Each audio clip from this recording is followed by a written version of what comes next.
This is a presentation of BSRN, Box Studios Radio Network. The Power Play Post Show is on the air, covering minor league hockey since 2003, and now covering the Binghamton Black Bears with news, reactions, and in-depth interviews only heard here. And now from the Box Studios in Kirkwood, New York, here is your host of the Power Play Post Show, Bob Howard. And welcome, everybody, to another edition of the Power Play Post Show. This is the show for October 26, 2023. This is Season 13, Episode 3, and the 388th episode of the long-running podcast that is the Power Play Post Show. I am your host, Bob Howard. Thank you very much for joining me this week. We have a great show for you. I'm very excited. First of all, we've got 3 upcoming games for the Binghamton Black Bears that we're going to talk about. That is going to be Elmira on the day of this show, debuting, dropping, whatever you want to call it these days. They'll be playing in Elmira against the Elmira River Sharks. And then they come home for a Friday night tilt against the Watertown Wolves. And then, of course, they will be on the road to Watertown on Saturday night and everything. We also have a great guest for you. But the Power Play Post Show is on Spotify, Apple Podcasts, Google Podcasts, Amazon Music, and iHeartRadio. Just search Power Play Post Show on whichever platform you listen to your podcast and subscribe. Please join the Power Play Post Show Facebook group. Go to Facebook and just search for Power Play Post Show and share any of our show posts to all your friends. Check out binghamtonhockey.net for all your Binghamton hockey information and curiosity. And on this episode of the Power Play Post Show, I am so very happy to have him on. He comes to us from the Binghamton Black Bears. He is defenseman and alternate captain, JT Walters. Great interview with JT. I'm excited for everybody to learn a lot about him. He's from San Diego, California. Played, prep hockey in Minnesota. Went to juniors in Ontario. Came back to play college hockey in Minnesota, and then made his way to the Elmira Enforcers and played in the SPHL, and now is in his second year with the Binghamton Black Bears. So really excited to have alternate captain, defenseman JT Walters on the show. He'll be up in just a little bit, so very excited about that. I think everybody's going to really enjoy that interview, to be perfectly honest. But let's talk about last week's games. There were 2 games that Binghamton played, and let's give a breakdown of last week's games versus the Danbury Hat home and home on Friday and Saturday. So on Friday night, Binghamton loses in a shootout 3-2 in Danbury. And let's just go over the goal scoring and everything first. The Black Bears get a goal from Josh Fletcher pretty early in the game, 1:26 into the first. Rebound goal from Nikita Ivashkin's shot. So he was there, perfect position to get this rebound goal. Binghamton scored on their first shot, and then 23 shots combined by both teams. Yeah, Binghamton had a 1-0 lead after the first period. And this is a common thread that we've seen so far in the first 3 games. Binghamton outshoots their opponents in the first period almost 2-1, which is pretty good. They do this throughout most of the periods as well, basically outshooting their opponents. In the second period on Friday night, the Hat Tricks tied the game at 1 in the second period with an Evan Lugo goal at the 14:58 mark. And then just 6 seconds later, Daniel McKicktrick scored for Danbury to make it a 2-1 Hat Tricks lead. I'm not going to say that this was anybody's fault in this game for the 6 seconds. It seemed like Danbury just really was on their game within this last 5 minutes of the second period. But then in the third period, Thomas Ray, which they are calling Razor, scored at the 15:15 mark, or the 5:15 mark of the third off a great pass from Dustin Deschaux, tying the game at 2-2. Now, in this game, this puts us here. In this game, Daniel Ansbury basically attacked Dustin Deschaux. basically, dropped his gloves, started punching them, just so I'm going to say he turtled. That's exactly what he did. But honestly, it took Amesbury out of the game. So Amesbury might want to call Jesso whatever he wants, right? The fans can call him whatever they want in Danbury, traitor, whatever. But Dustin Jesso outsmarted them. He outwitted them in this because Amesbury was out of the game, and that's good for Binghamton. And they went on a 5-minute power play, which they did not score a goal. They have not scored a power play goal yet. And that's unfortunate, but that's just the way it is for Binghamton right at the moment. They are winning games, and they are staying close in games, and they're doing everything they needed to do, and they haven't scored a power play goal yet. So I consider that something that is an opportunity that they can work on. So going into OT, there were a few chances for both teams in overtime period, but neither team could score in the 5-minute extra period. I thought it was a pretty good period. I think, if I remember correctly, Danbury had 3 shots on goal. Binghamton had 2 shots on goal, or maybe it was 4 and 3. In the shootout, Danbury hat tricks get the only goal off the stick of Daniel McKittrick. So, of course, he scores a goal in the regular, and, of course, he obviously had a pretty good time figuring out Connor McAnanama. I got it right, as all 3 skaters were not able to get the puck past the Danbury netmender, Connor McCollum. So I thought this was a really good game. I thought, top to bottom, I thought both teams played very well. This is obviously the first couple games of the season for both teams, and I really thought that this was they played this really well. And I think Coach Sherwood matched up his coaching expertise along with Bill McCreary. I don't think now normally I would say McCreary would have the advantage, right? He's been coaching this league for a while, so he understands how to motivate and get the best out of all of the FBHL players. And Coach Sherwood is, only into his second year. This will be his first full year as the head coach here in Binghamton in the FPHL. He's done a little coaching up in the SPHL. He's played in both leagues. So don't get me wrong, Sherwood knows this league, right? But McCreary has built systems for this league that has made him successful. It's the reason why they were so successful last year, regardless of what you think of the team, the fan base, or the arena, or whatever. Bill McCreary is a really good coach at this level. He has figured out how to coach people at this level. This game was a good game, and I believe it was the best result that Binghamton could have hoped for. They got a point, and technically it's not a loss in regulation, and that's really good. And it's a win for the Danbury Hat Tricks that's not in regulation, so it's only 2 points versus 3 points. So again, best result you could have expected going in here. Now, of course, do you want to win in regulation? Of course. Do you want to win all 56 games? But it's just not going to happen. However, that brings us to the next day, in Saturday, in Binghamton. I also want to bring up, if you watched the pregame, or not the pregame show, but the Tully's show with Brooks Hill and Brant Sherwood, Brooks brought up a very good point in there, and it's probably like a hidden gem that people didn't think about. After Brant Sherwood came to the team, the last half, and I've brought this up probably during the playoffs last year, when Brant Sherwood came in, the team started to play better against Danbury in Danbury. And the Friday game in Danbury is another direct result of that.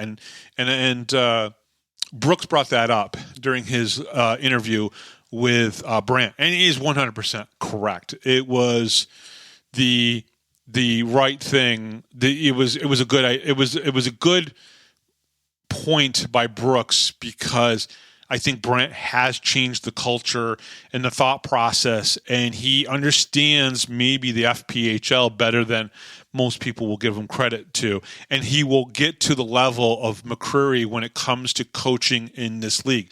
Now, you may not like McCreary's coaching style because he lets the big guys get physical and take advantage of the other team's players, but it works, and it's worked in this league. So you have to give credit where credit's due. Either way, going to the game in Binghamton, right? With Danbury getting that shootout win, you think they're going to have some sort of advantage going into this game. But I think Binghamton was ready for this game a lot more so than Danbury probably even realized. So in the first period, the Black Bears captain, Tyson Kirkby, opened the scoring at the 7:48 mark, getting a feed from Mac Lewis, putting the Black Bears up 1-0. Great play. This is one of those plays where I hope you go back and actually watch the replay of this. This is such a great... They were basically moving north to east, but moving the puck east to west. And you have to understand that is the best way to get past defensemen. It's one of the best ways, and I'm pretty sure they brought up a play very similar to this in the breakdown of a goal that Brooks Hill and Brant Sherwood did. This was another one of those. It might have been this play. No, I think the other one was had Jesse Anderson involved, but this might have been it. Either way, this was a great north to south, east to west passing, and it was a great goal by Tyson Kirkby. With Matthew Billard in the box for a high stick, the Black Bears' penalty kill was impressive, and netminder Sam Levici had his best glove save of the period to keep the Black Bears leading by 1 at the end of one period. He had a really great game, in my opinion. In the second period, after a lot of sustained pressure in the second period, the Cowboy, Connor Smith, fired a slap shot from outside of the point and past Connor McCullen to put the Black Bears up by 2. 2:03 later in the period, while a man down, the Hat-Tricks got on board with a shorthanded goal from Bodan Zinchenko. Now, here's the thing I want to say. This was probably and I'm sure there were other mistakes, and Brant Sherwood could probably pick out 5, 6, maybe 7 things that the players did. But this was the only thing. It was a power play for the Binghamton Black Bears, and there was a breakdown. And that allowed a shorthanded goal. And it's probably the only quantifiable thing that you could put up there and say, this resulted into something bad. And it's the first time in the first 3 games that we saw something at this level, but it's something that we've seen in the past. But if we only see this once in a game where it costs you, then it's not that bad. So that's where I'm going to go with that, okay? I know the power play is a subject that everyone's talking about. What's going on with the power play? Well, let's be honest. Cam Yarwood is not on the power play this year. Kyle Powell is not on the power play this year. Those 2 guys moved the puck around and were 2 of the best puck-moving defensemen in this league. So you got to remember that. Regardless of the system you have in place, the umbrella, or doing something where you're rotating guys in and out a little bit more, it doesn't matter. The players on the ice aren't necessarily power play specialists. They may turn into one, but they're not that right now.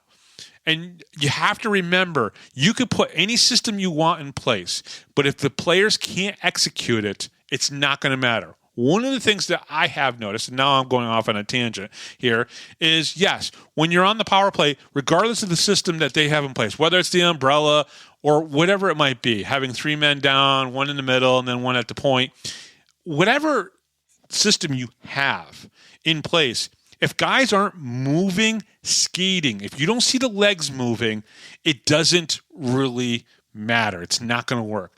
But it also comes down to the guys that you have. And you do not have some of those big power play specialists that you had last year. And even at the end of the year, it was moving. So whether it's Gary Ryan talking about the umbrella system, whether it's Brant and Brooks talking on the Tully show about the power play not working necessarily all that well yet, it doesn't really matter. The players aren't there yet. But in first 3 games, having 2 regular season wins and having a short a shootout loss, and you've got points in all 3 games, and your defense is massively improved, and I'm going to say massively improved from the previous 2 years, I don't think it really matters right now what they're doing on the power play. that will start to catch up. They'll get better at it, without a doubt. I mean, with Connor Smith, you're going to find a way to start scoring. Tyson Kirkby, you're going to find a way to start scoring. And let's be honest, Nikita Ivashkin hasn't even started yet. He hasn't even put any. He hasn't even put anything on the board yet. So when he starts putting something on the board, you're going to see the power play pick up. So give it time. Give a break. Okay, so third period of the Saturday game, 7:43 into the third period. The Hat-Trick's Jim Jensen was caught for a spearing penalty, a double minor, that netted the Black Bears nothing but a few shots after the Black Bears power play is non-existent. We already talked about that, and I don't want to go into that anymore. With 7:06 left to go, after a defensive breakdown for the Hat-Tricks, Andrew Logar got his first goal of the season, stole the puck, and put the Black Bears' third goal behind goaltender Connor McCollum. With 3:30 left in the third, Danbury pulled their goaltender Connor McCollum for an extra attacker. However, the Black Bears prevailed in not allowing another goal. Probably the best 3 minutes and 30 seconds the Black Bears played. I don't care that they didn't score a goal. I don't care about the goal that they scored and got waved off by the referees. Don't care. Best 3 minutes and 30 seconds they played. Why? Because I believe that they've scored 12 goals so far. They've allowed only 6 goals so far. They have a goal differential of +6. Going into tonight's game, because you're listening to this on Thursday, I'm telling you right now, it's the best goal differential right now in the league. It's not going to last. It's not going to stay that way. It might get bigger. It might get smaller. They might become, whatever. But right now, in their first 3 games, they have the best goal differential, right? Right now, they're the best team defensively in this league. Why? Maybe because it's a good offense. I'm not sure. So the Black Bears win in regulation 3-1 and take the lead in the Empire Division. They're right now number 1. They have 2 regular regulation wins, and they have the shootout loss. They have 7 points. So my thoughts on this game. First of all, I was at this game. It's the first game I've been to since March 20th of 2020, which was the final game on a Wednesday that the Devils played. And I was back up in the press booth, sitting in seat number 1 in the press box and everything, like I used to do back in the old days. And it was honestly, it was a great game. Listen, there was like 3,100 plus people there. I think it was a small attendance number, which is unfortunate, but I think that'll grow as the team starts continuing to win. Maybe a little bit better press coverage. I only saw the Fox 40 people there. 34 and 12 were not there. They might have covered the game, but they weren't at the game. I thought the crowd was hot and lively. When they scored goals, it was just as loud if there was another 900 people in there and it was 4,000. Okay, it's a pretty loud environment. I think the Binghamton Black Bears fans and their fan base are just really digging this team. They dig these players. They dig this organization. And I got to be honest with you, I'm sitting there. I sat there through some of those god-awful Devils games, and I know the players have higher skill. I know some of those players are playing in the NHL right now, but the fans showed how much they love these Black Bears. So I just want to throw that out there, that you could tell the difference between a hot Binghamton Devils crowd and a hot Binghamton Black Bears crowd, without a doubt. So let's talk about the upcoming games. So this is our first look at the 3 games in 3 nights. So this is the first of, I think, 4 times that they're going to play 3 games in 3 nights. Thursday, Friday, Saturday.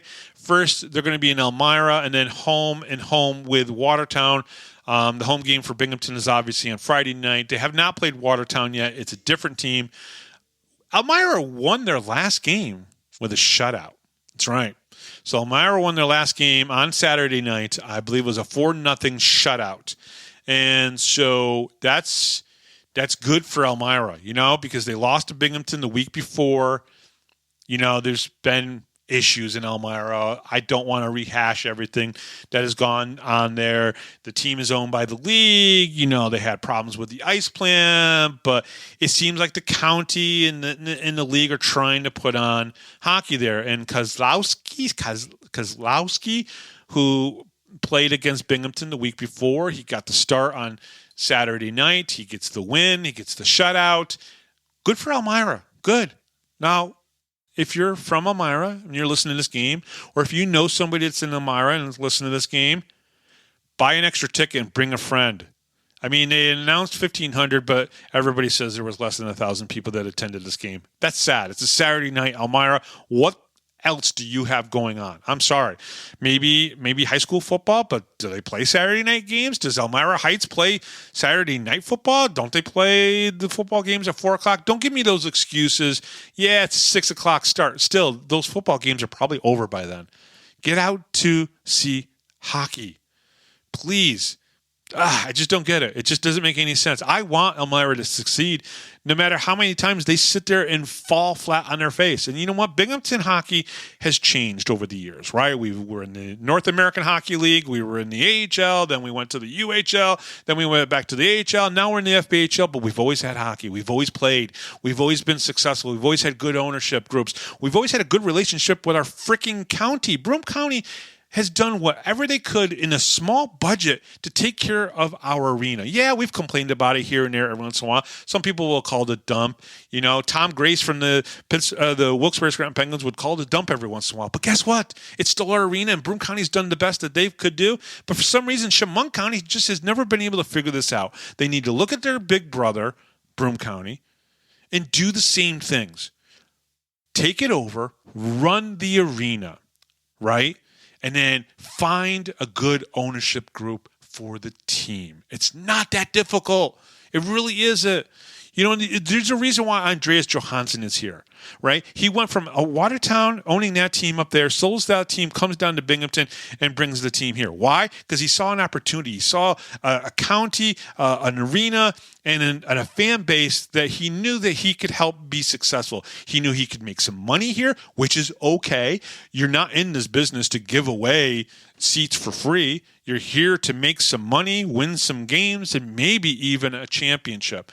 And Elmira could do something like that. Either way, we have Elmira on Thursday nights. And you're probably listening, most of you are hopefully listening to this on Thursday before the game. Elmira won their last game 4-0. I think it's going to be a good game, right? I still think Binghamton's speed and the way they play the game is going to topple Elmira. But it could be a very close game.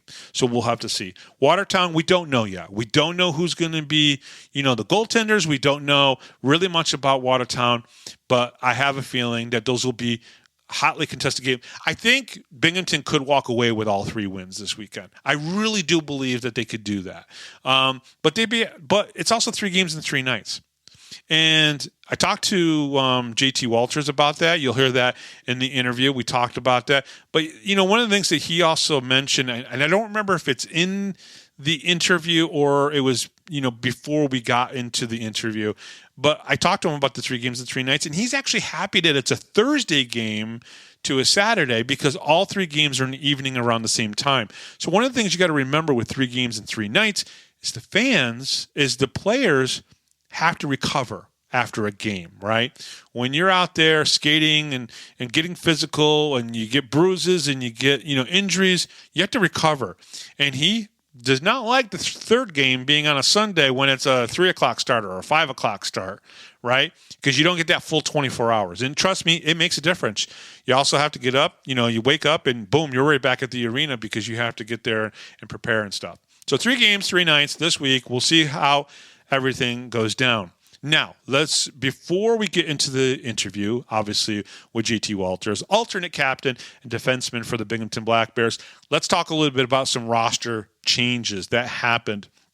And then what I'm going to do is I'm actually going to pull up the Fed's site and pull up Binghamton's transactions. And I recommend everybody, you should really look at it the way I look at it. You go to the Fed League site, you go to stats, and you click on transactions, and then you just select Binghamton, right? Because you can do that in one of the drop-down features, and it just gives you all the Binghamton ones.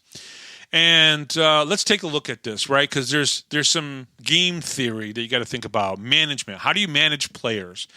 And that's really, really, really important. And I think with my conversations I've had with Brent Sherwood, and I'm hoping to talk with him again, possibly next week. It may not be an interview on air, but I want to get down there and talk to Brent a little bit.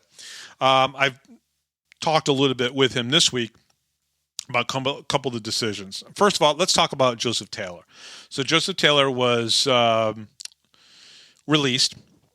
I wrote an op-ed on the Facebook Power Play Post Show page or group. You should check it out. If you haven't read it, please read it. I did share it out to the Binghamton Black Bears fan page because I wanted to make sure a few more people read it. Because Taylor Joseph played really well for us last year. Let's be honest. He really was. I mean, him and Riley McVeigh played at the different ends of the spectrums of the season, and they both had great moments, and they definitely played well. Taylor Joseph made the decision in the offseason that he was going to try to go to someone else's camp, right?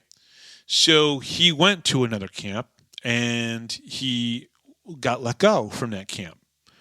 So instead of immediately calling up and coming here, he went somewhere else.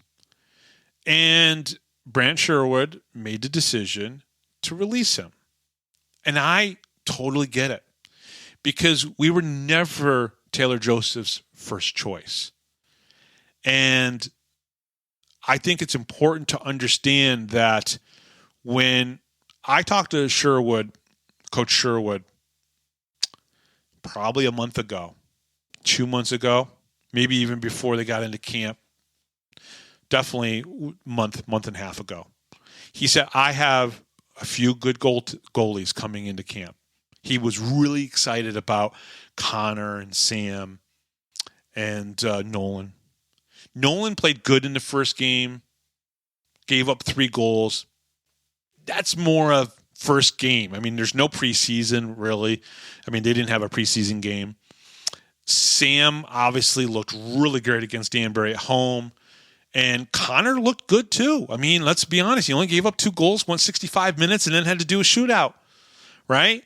There's 3 good goaltenders. They all are here right now. They signed. So it wasn't that hard of a decision. And it's not personal. It's business. This is the way it works. He did not choose Binghamton first. And my whole point, and I hope people understand this, and I got good reactions, when people read it. He didn't pick Binghamton first. And all he had to do was show up to camp, say, Coach, I'll do whatever it takes to be your number one. Be the number one this year. Win a championship with Binghamton, just like Brian Wilson did last year. Brian Wilson's paid his dues. So he's up in the SP playing for Huntsville, I think. And he did it the right way, right? He played all season, last season with the Danbury Hat Tricks, won a championship, and then he got the contract to go play for Huntsville. That's the way it works. Now, to be fair, I'm not knocking Taylor. He made this decision for himself. So he made a business decision for him. Binghamton made a business decision for them. Okay? And you can look at it however you want. That's how I see it. It's complicated. It's messy. It's hockey business. That's the way it works. So they released him. And I can tell you right now, going into these 3 games, it's going to be the same rotation. Nolan Egbert's going to play first. Connor McAnanama is going to play second. And then third is going to be Sam Levici again on Saturday night. So that's your rotation for goaltenders. Now, I don't think Binghamton's going to keep 3 goaltenders all season long.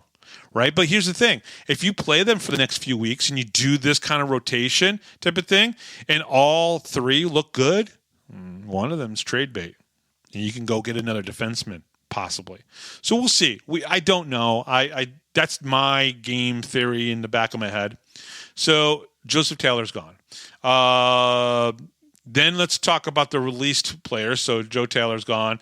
Alec Sanayan, he was released as well. We saw him in 1 game. Wasn't really impressed. But what's interesting is what they did to start this upcoming week is they put Dustin Jessot on a 4-game PTO, And they did the same thing with Alexander Gamazov.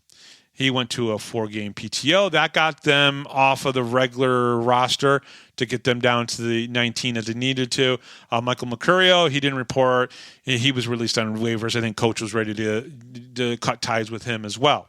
Okay, so we're going into this now. Justin Jesseau, of course, he was the one that went to the 4-game PTO. I think everyone was a little shocked. Remember, folks, he's not here Monday through Thursday, Monday through Friday, right? He is literally a weekend warrior, so to speak, because he has a full-time job. He has a job that he is very important to his family and everything, and that's just the way it's going to be with him, okay? And so I think you can put him on a 4-game PTO, and if, maybe he doesn't produce, maybe he doesn't look good, and you release him. I don't know. I don't know what the plan is. I've not talked to coach specifically about it. I just think that it was the right move for them, and I understand it, and it makes sense to me, okay? They also did Gamazov as a 4-game PTO. So they've already blown 2 of the 14 PTOs, 4-game PTOs here with those 2 players. So we go in, we have technically 2 guys on PTOs. We have 3 goaltenders, 20, I think that's 21 players on the roster. But it gives coach over the next 2 weeks some flexibility, and he didn't have to release someone specifically and whatnot. And I'm sure Justin Jesseau completely understands this. So that's pretty much it. That's what I've got for this week. I do have, and I'm really excited, and I hope you guys really enjoy this interview. Listen, he went from San Diego to Minnesota to Ontario, back to Minnesota, and then he came and started his pro career, and he's done most of his pro career here in the southern tier of New York with the Elmira Enforcers, the Binghamton Black Bears, done a little bit in the SPHL. He is our alternate captain, a stay-at-home defenseman, and very excited for you guys to hear this interview, of course, with JT Walters. We'll be right back right after this with JT Walters right here on the Power Play Post Show. You're listening to the Power Play Post Show.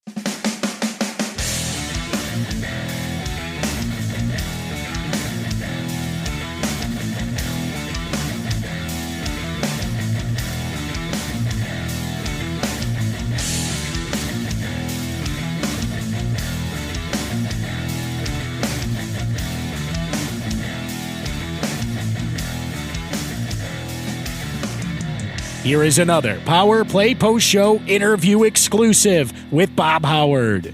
And welcome back, everybody, to the Power Play Post Show. Very excited to have this gentleman on with me. He comes to us from the Binghamton Black Bears. He is one of the defensemen, and he's in his second year here with the Black Bears and everything. He is JT Walters. JT, welcome to the show. Great to have you on. Thanks for having me, Bobby. So, JT, let's talk a little bit about it, because when I look at your bio and everything, I see that you're from San Diego, California. So let's talk a little bit about that. How long were you in San Diego as a kid? And tell me what life is like in San Diego. Yeah, I mean, they call it America's finest city, and I'd have to agree. I grew up there. I played like my minor hockey in Los Angeles, and then I actually moved away and went to like a boarding school, prep school for all my 4 years of high school. So I played in San Diego all the way up through Bantams, pretty much. And you did mention that you played in L.A., and everything. So obviously the Kings have had a big influence on the Southern California area and everything. Were you a Kings fan growing up as a kid? Yeah, absolutely. I played like 1 year at Junior Kings and then moved over to LA Selects, but definitely a Kings fan as opposed to a Ducks fan. Yeah, I don't blame you there.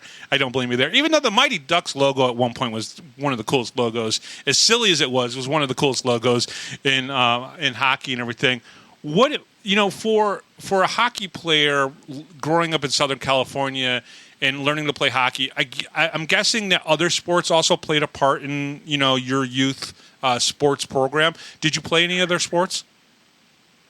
I was I was kind of a hockey all the way. I had an older brother that played, and that influenced me a lot. But I played roller hockey growing up, which is more popular out there. It's 4-on-4. And I was lucky I had a dad who retired when I was pretty young and was assumed that full-time hockey dad kind of role and was shuttling me around Southern California every day. So I was hockey out of the gate, but I did play ice and roller, and just had a lot of support from my family. If you could tell some of the fans that may not know, what are the couple of differences between roller hockey and ice hockey? Obviously, it's not on ice. You're obviously on the roller blades. And as I told you off air, I was like, you put me on anything that's rolling, that's not got a steering wheel or something attached to it, I'm pretty much screwed. But talk a little bit about the differences between roller hockey and obviously ice hockey. Yeah, so rollers, it's 4-on-4. There's no full body contact, no open ice checking. There's no blue line, so that means there's no offsides and no icing. It's more of a puck possession game.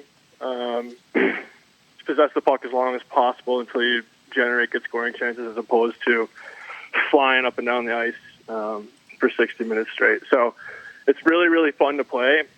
Visually, watching, I think it's not quite the same. There's some action components that are kind of missing to the fans, but it's a blast to play, and it's more regionalized in terms of little pockets in the U.S. where it's really, really popular. And this area isn't really one of them, unfortunately. But yeah, there's a lot of really skilled players who grew up starting there and are playing ice and roller, and they play all the way through, into their pro careers too.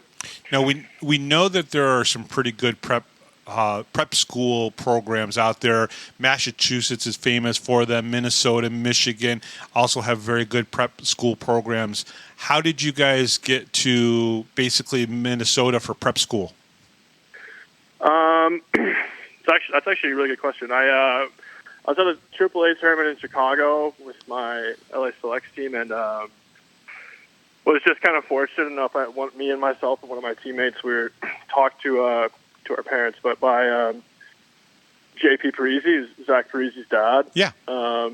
He ran the hockey program there and just offered us to come out and take a look at the school, and ended up going to Shattuck St. Mary's for all 4 years of high school, which was really a great opportunity for me.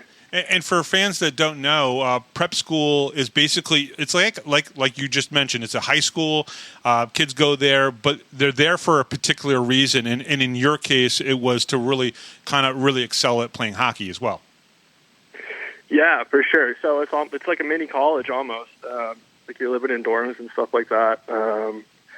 You're on the ice every day, a rink on campus. A lot of guys from there go on to play at high levels. So, yeah, really, really, like I said, great opportunity for myself. What did you think you learned when you went to, prep school, St. Mary's and everything? What did you learn about, you as a hockey player, or really you as a young adult as well? Yeah, I would say 50% of some takeaways out of that place were off ice as well. Kind of the mantra that's always hung around there is just be a good guy. That's something that might have taken me a little bit longer to learn than it should have, but I think I got a handle on that one now. And then just the repetition and knowing, the work that you need to put in to be successful. There's always somebody your age in a different state on a different team that is working every day, and if you're not doing that, you're not going to really maximize the opportunities for your career. Now, walk me through this. You go from prep school hockey to play some junior hockey, and before you go back to Minnesota to play in college in the MIAC for Bethel and Gustavus. So talk to me a little bit about playing a couple years of junior hockey with the Lindsay Muskies. Yeah, junior hockey in Canada is what an incredible experience, right? Yeah. People there, similar to Minnesota, but I think even more so, they just value the game. It's really, really, really cool to experience, and wouldn't trade my time there up there for anything. I played in Lindsay, which is an hour north of Toronto, and we were really good when I was there. And then I also played a year way up north, up by Sudbury, in the Northern Ontario League, and that was a bit of a culture shock, but again, really cool experience. Yeah, one of the things you were telling me off ice, you live in a rural place now, Spencer Van Etten, in the Spencer area here, and actually in Tioga County, and you're a San Diego guy. So some of these places that you've gone to, it's just not like San Diego and everything. You mentioned culture shock, and it really is kind of like that type of thing. Was it hard to get used to going to some of these other places that weren't a big city like San Diego? At first, like the school that I went to prep school in was relatively small as well, so I kind of got used to that. But the one thing I realized is I could probably live anywhere in Canada or the U.S. and do fine. You know, hockey's taken me to so many different areas, big cities, small towns, warm, hot, you know, you name it, and as long as the hockey's there, can always make it enjoyable. So you've played junior hockey, you've played collegiate hockey, and of course you played professionally. So when you get to Minnesota to then play collegiate hockey, and you go into Bethel College, what's the tempo like? How different is it to go from, you know, playing junior hockey and then popping into collegiate hockey? And there's a different mindset too, because junior hockey, like, they're playing to win championships, and then when you go to college, it's not necessarily, oh, we're here to win a championship. We're here to go to school, learn things, and then, you know what I mean, that type of stuff. So how was the changeover from junior hockey into collegiate hockey? Because maybe the play is different, but also your life is different. Yeah. Yeah, I would say that when you get to college hockey, especially Division III NCAA hockey, the biggest difference is the scheduling in terms of you play, you know, 25 games a year, maybe 30 if you make a deep postseason run. So every single one of those games is so important. Mm-hmm. The amount of like preparation that goes into scouting your opponent, learning, you know, your team systems down to a T, but also knowing other team systems and kind of preparing for your opponent would be the biggest change. But I think in terms of like tempo and the way the game changes, right? Like if you're improving and trying to go to the next level, the speed's always going to pick up and stuff like that. But in Division III hockey, and you know, I know Coach Sherwood loves his D3 guys, especially his SUNY guys, but you can see the game is really, really structured because every shift and every period, every point is really, really big. And then when the season kind of opens back up, you know, to like a 56-game season or whatever it is, the play kind of follows that. What are your thoughts on the SUNY guys that are on this team?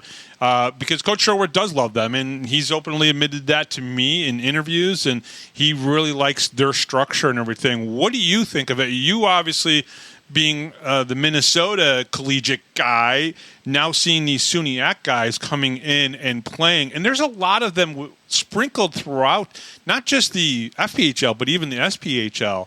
What do you think of the SUNY guys? Because I know Binghamton University is thinking about going Division I in a couple years, and that would be skipping over even what the SUNY level is like. So, what are your thoughts on these guys?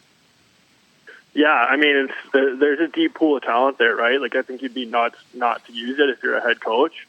And I think it helps, like, a lot of those guys are going to school relatively close to home, and a team like Binghamton might be relatively close to home, so it makes sense to reach out there and kind of establish those connections. I think for the most part, if you're a very good Division III hockey player, you know, you're going to get a decent opportunity to play in the FPHL if you want it, and you're going to need to earn it. But there's a pipeline there for a reason, right? Like, there's a lot of good players that come out of that league and come out of those teams. And the one thing I'll say about where I played college hockey is most of those guys are from Minnesota. Yeah. And if you know any people from Minnesota, they don't really leave too often. So I've played in this league for maybe 5 years.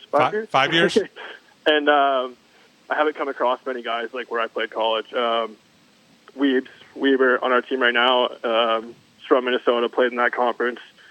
he's a good player, but most of those guys tend to stay close to home, Right. and I think this area kind of is close to home for a lot of those good Suniac players. Yeah, no, absolutely. Now, of course, you started your first year pro, Roanoke Rail Yard Dogs, the Carolina Thunderbirds, and the Elmira Enforcers. So you played 59 games that season, probably the most you played in a full season on any team and everything. What was it like your first year turning pro? Was that also just another one of those culture shock type of things? You're like, oh crap, I got to do things a different way, and oh, by the way, I probably have to work a little bit too and everything. What was that first year like for you? Yeah, I would say that was the biggest leap coming out of college into the pro level as opposed to junior into college. I think I played more games that year than actually existed in the season because I started in one league, played another team whose schedule started before Elmira's. But, yeah, huge leaps and bounds, right?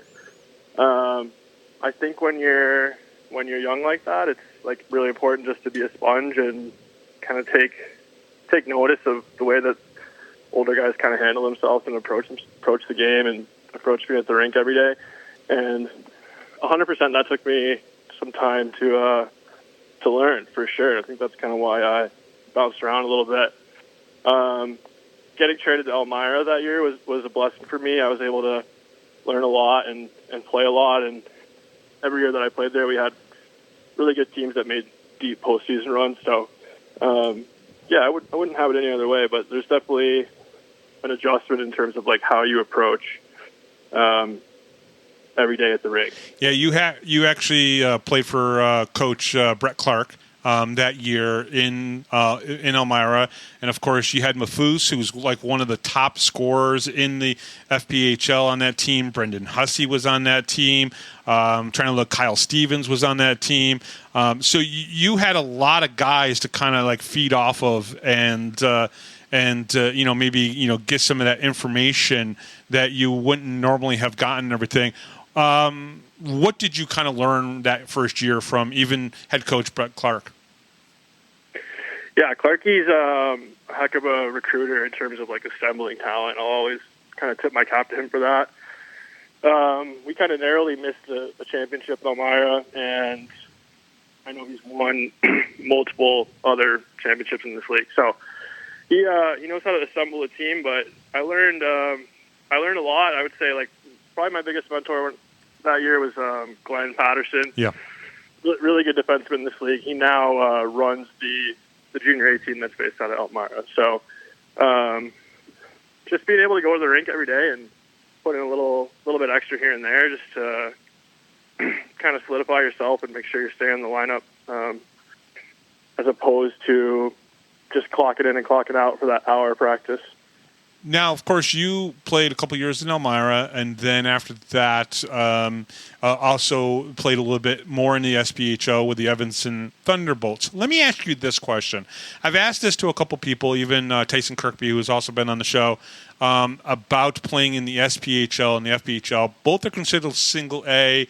Some will say that the level of play is a little bit higher in the SP than the FP, pays probably a little bit better, that type of stuff.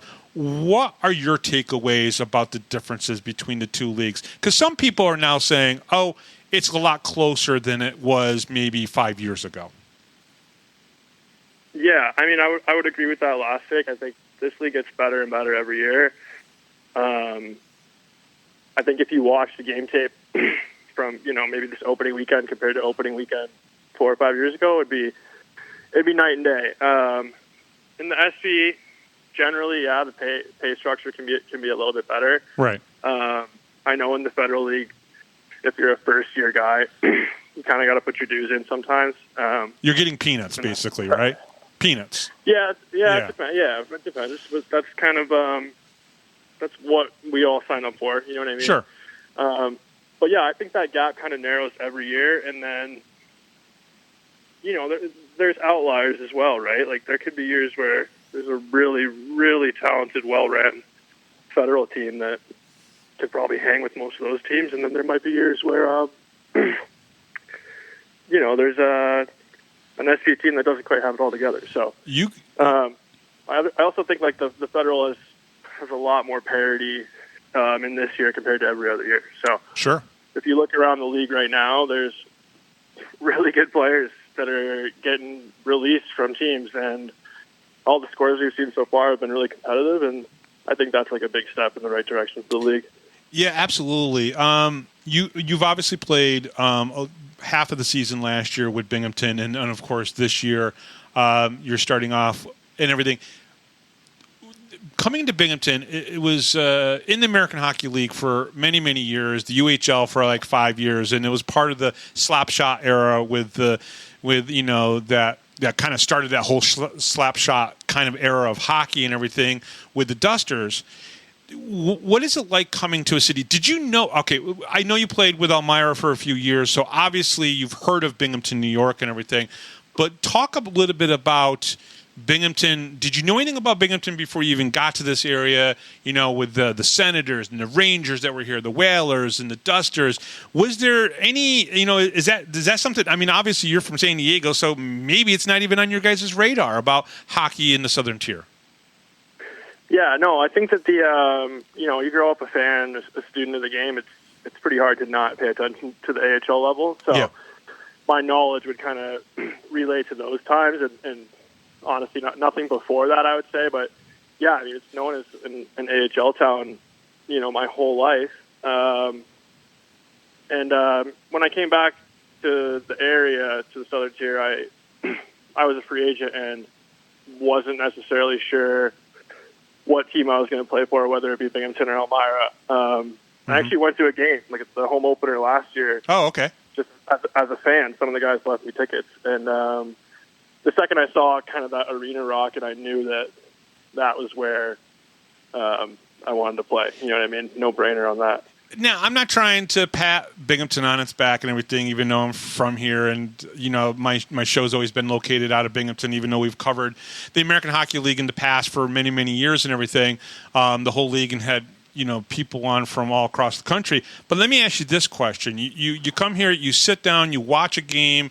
I'm guessing guys like Cam Yerwood probably left you tickets and everything, because that would make sense, because obviously teammate in Elmira, at least the first couple of years and everything.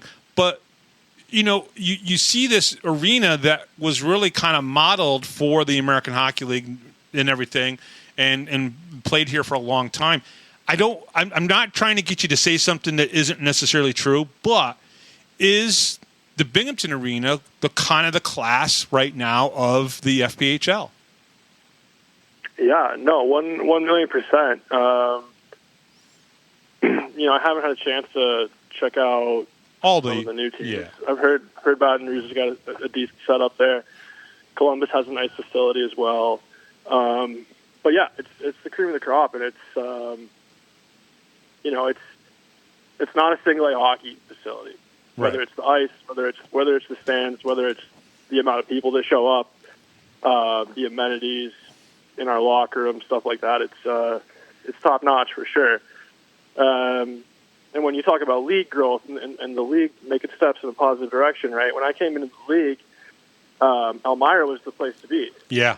And that's a former ECHL rink, and I love that rink. I played a lot of games there. Mm-hmm. It's a nice barn for sure, but if you compare that to the rink in Binghamton, right, like you can tell which one's superior, and that's not a knock on First Arena at all, but no. Just goes to show the league's made a lot of progress in a positive direction. Well, that's good to hear. Obviously, I gotta say, the first couple of years, you weren't here obviously for the first season of the Binghamton Black Bears. I didn't think defensively they were a good team. Last year, I thought they had moments of being a better defensive team, but sometimes in this league, I think that a really good offense makes for a good defense, and I've heard that said by coaches many, many times. If I have a good offense, my defense, it takes a break off of them. It relaxes them and allows them to play their game the right way. However, I'm going to say this: the first 3 games of this season has been the best team defense that I've seen for the Black Bears in the 3 years that the Black Bears have been here. Obviously, you're an alternate captain, so Brent Sherwood obviously believes in you and puts some trust in you and maybe some authority into you and everything. So would you agree that defensively this year, it seems like the whole team is playing better as a team defense mentality than even last year. Yeah, I think I would agree with that. It's not a surprise. Like we lost some key pieces, right? Jake Schultz is Sure incredible hockey player that moved up 2 leagues, and he deserved it. We have absolutely 100%. Yeah. We have right now we just have six deep defensemen who are all they play the right way. Guys don't sacrifice defense in hopes of offense. And then we have a lot of guys up front that have just bought into, the system that our coach has laid out for us. Mm-hmm. And just not taking shortcuts is the biggest thing. And just buying in and kind of doing the little things that, to the eye up top in the stands, it might not be that noticeable, but are actually make a huge difference in terms of on a defensive level, like you said. It's obviously important to have defenses that can move the puck, right? You got to move the puck forward, get it into the offensive zone, and let the offensive players kind of do their thing and everything. One of the things that when you have very good offensive defensemen is they pinch. They'll go in, and they'll probably go in deep, and then someone might have to kind of swoop back and fill in their position as they move up. We saw that in Kyle Powell. We saw that in Cam Yarwood. They like to do that. To me, this year, this team, the defensive core that you guys have right now, including Jesse Anderson, who doesn't know how to play defense. He literally is always trying to move that puck towards the net and everything, no matter what. But he's a really good player, very athletic and everything. But would you say that the core defensive team on this team are really good stay-at-home defensemen?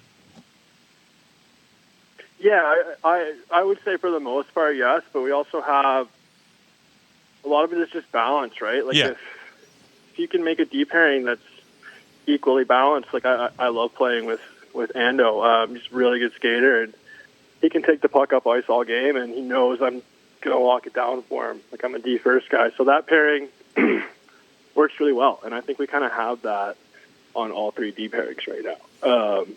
Matt, too, is another guy that can get his wheels going and generate a lot of offense. And just recognizing time and place, and also having our forwards in the right spots to support us, like when we do make those rushes and take those chances, if that's what you want to call them. So it just comes down to buying into the system and just supporting each other away from the puck. JT, when Coach came to you and said, I'm going to put the A on you, what were your thoughts? What went through your head? Really excited, honestly. I mean, I'm pretty lucky to be playing one more year. I wasn't sure going into the off season if my body was going to kind of hold up and recover for me. Sure. So once we kind of crossed that bridge and realized that was an opportunity, I was just really excited to come back. Obviously, it means a lot to know your coach has faith in you, and we have a locker room full of like really, really good guys that a lot of them could be deserving of letters, and our leadership group, I would say, like really reaches outside of guys that have letters on their jerseys.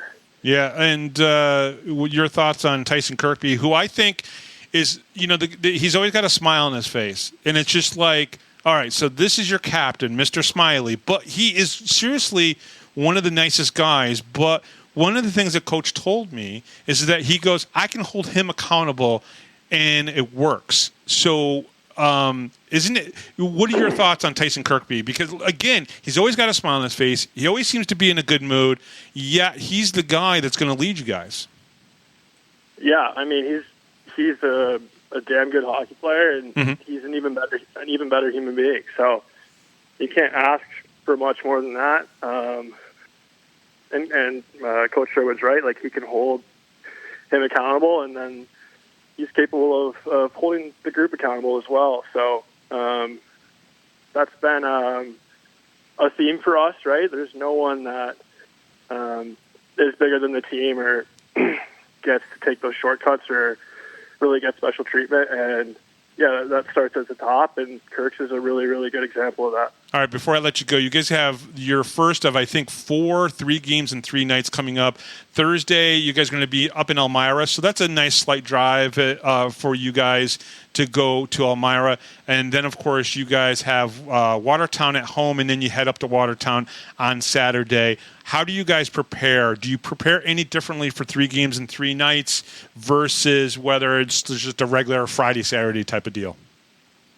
The practice plans shift a little bit, right? Like a Wednesday practice. Sure. It's going to look a little bit more like a Thursday practice, of course.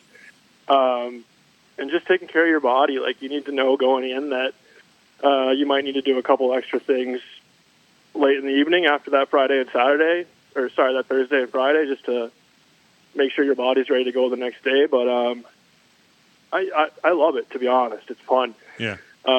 Practice is great, but playing games is better. So we're up for the challenge, and it'll be a fun weekend. How important is it for you to have your family close by? You have a little one that you welcomed into the world last year. You kind of live up with your partner's family up in Spencer and everything, which I know is probably important to players because some of them have to be separated from their family when they play hockey and everything. How important is it to have that support system so close by? Yeah, it's everything. I couldn't and I wouldn't do it, without them if I had to be away from them longer than I already am, like for those road games and stuff like that. I'm also really, really thankful and appreciative that Sarah supports me and lets me play and kind of holds down the fort when I'm not at home with her and our daughter. So really blessed in that end. And, I've got a pretty good setup going on. I'm just trying to enjoy it while I can. Yeah, no, absolutely. And one last question: has your dad been to Binghamton yet for a game? Has he been able to get out here? No, my dad has not been to Binghamton yet. Oh. We'll see. Maybe that's something that could happen this season. I talked about it with my mom a little bit, but I'd love to get them out. That'd be sweet. Well, we got to get the Walters mom and dad out here. So somehow we got to get that figured out. We got to get them out here to see a game and everything here in Binghamton, New York. Get them from San Diego out here. That would be very cool. JT, good luck this weekend. You guys got 3 games, 3 nights. It's really kind of like 2 weeknight games and a 1 weekend game. I don't. It's who knows what Friday is. Friday people work, and yet it's still part of the weekend. No one understands that. But good luck in these 3 games. Thank you very much for coming on. Really appreciate it. It was great to get to know you and everything. Good luck this season, and I'll see you at the rink. All right. Thanks for having me. Awesome. Awesome. He is JT Walters, and we'll be right back right after this, right here on the Power Play Post Show.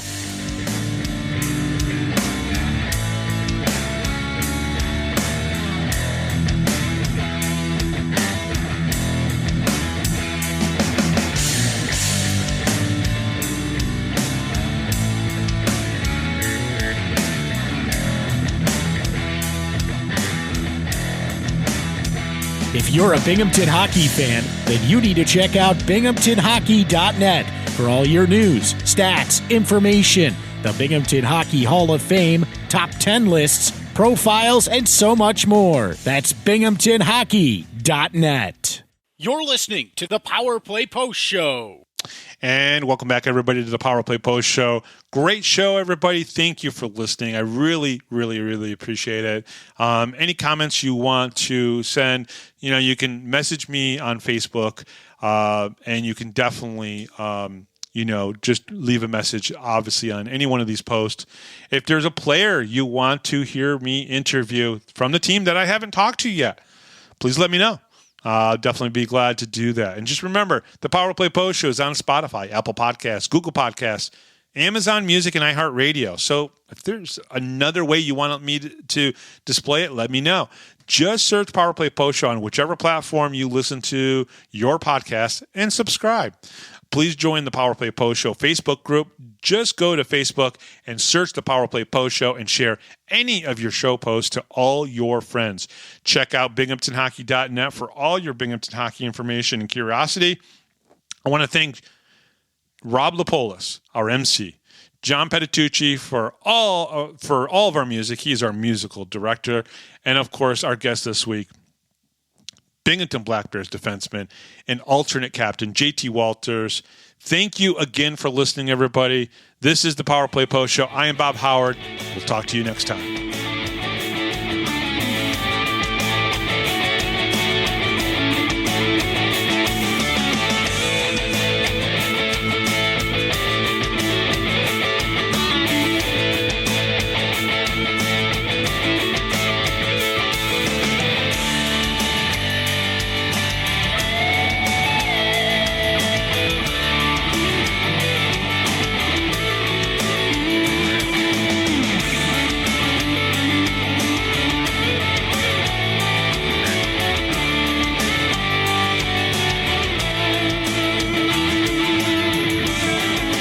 Thanks for listening to this edition of the Power Play Post Show.